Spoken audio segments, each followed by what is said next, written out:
Hello friends, welcome to our channel. Friends, நான் உங்கள் அபி.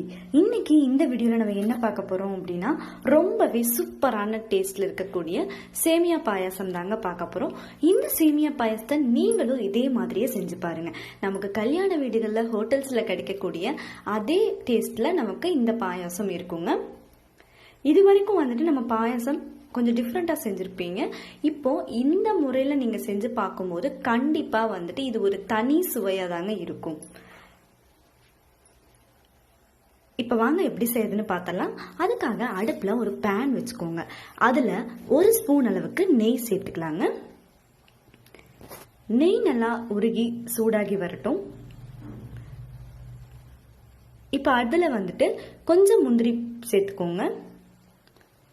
கூடவே சிறிதளவு திராட்சை சேர்த்துக்கலாம். இப்போ நம்ம சேர்த்திருக்க இந்த முந்திரி திராட்சையை நெய்ல நல்லா வறுத்து எடுத்துக்கலாங்க. இப்ப நல்லா வறுபட்டு இருக்கு.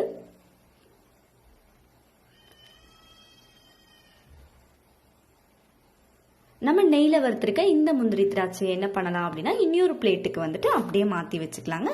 இந்த நெய் வந்து பேன்ல அப்படியே இருக்கட்டும்.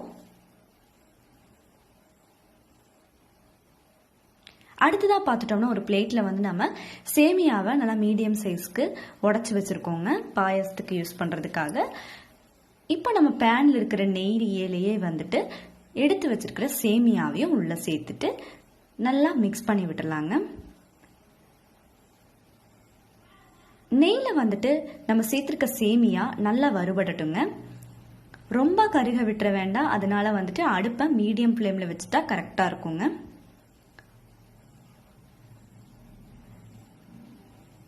சேமியா நெய்ல வறுபடும் போதே நமக்கு ரொம்ப சூப்பரான ஸ்மெல் வரும். அடுத்ததான் ஒரு பாத்திரத்துல வந்துட்டு 1 செம்பு அளவுக்கு தண்ணியை நல்லா சூடு பண்ணிக்கலாங்க. இந்த தண்ணி நமக்கு நல்லா கொதிச்சு கிடைக்கட்டும்.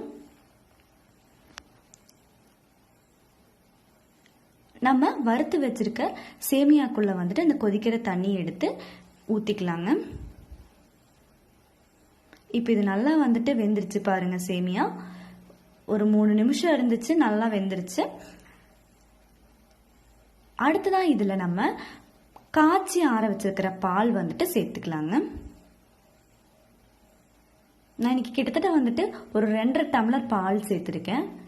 சேர்த்துட்டு நல்லா இதை கலந்து விட்டுறலாம். நமக்கு எந்த அளவுக்கு பால் தேவையோ அந்த அளவுக்கு சேர்த்துக்கலாங்க. கூடவே வந்து தேவையான அளவு சர்க்கரை சேர்த்துக்கலாங்க. நான் இன்னைக்கு கிட்டத்தட்ட வந்துட்டு 1 கப் அளவுக்கு சர்க்கரை சேர்த்துருக்கிறேன். சேர்த்துட்டு நல்லா கலந்து விட்டுறலாம். நம்ம இனிப்புக்கு தேவையான அளவு கூட குறைய சர்க்கரை சேர்த்துக்கலாங்க. பார்த்துட்டு இது நல்லா மிக்ஸ் பண்ணி விடுங்க. பால் சேர்த்ததுக்கு அப்புறமா வந்துட்டு இது ரொம்ப நிறையெல்லாம் கொதிக்க வேண்டாங்க. கூடவே வந்துட்டு 3-4 ஏலக்காய் நல்லா பவுடர் பண்ணிட்டு சேர்த்துக்கோங்க. நம்ம நெய்ல வறுத்து வச்சிருக்கிற முந்திரி திராட்சை அதையும் எடுத்து உள்ள சேர்த்துட்டு நல்லா கலந்து விட்டுருங்க. இப்போ செம்மையான ஸ்மெல் வருதுங்க. எப்படா இதை எடுத்து டேஸ்ட் பண்ணலாம் அப்படின்னு வெயிட் பண்ணிட்டு இருக்கோம். அந்த அளவுக்கு ஒரு சூப்பரான ஸ்மெல் வருது. இந்த பாயாசம் செய்யறதுக்கு நமக்கு அதிகமான டைம் எல்லாம் தேவைப்படாது. அதே சமயத்துல அதிகமான இன்கிரீடியன்ட்டும் தேவைப்படாது. நம்ம வீட்டில் இருக்கிற பொருட்களையே வச்சு ரொம்ப சூப்பரான சேமியா பால் பாயாசம் ரெடி பண்ணியாச்சுங்க.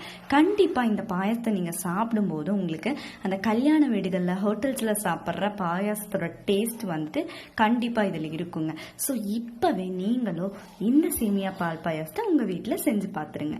கண்டிப்பா வீட்டில் இருக்கிற ஒவ்வொருத்தருமே வந்துட்டு இதை விரும்பி சாப்பிடக்கூடியதா இருக்கும். இந்த வீடியோ பிடிச்சா லைக் பண்ணுங்க, ஷேர் பண்ணுங்க, கமெண்ட் பண்ணுங்க.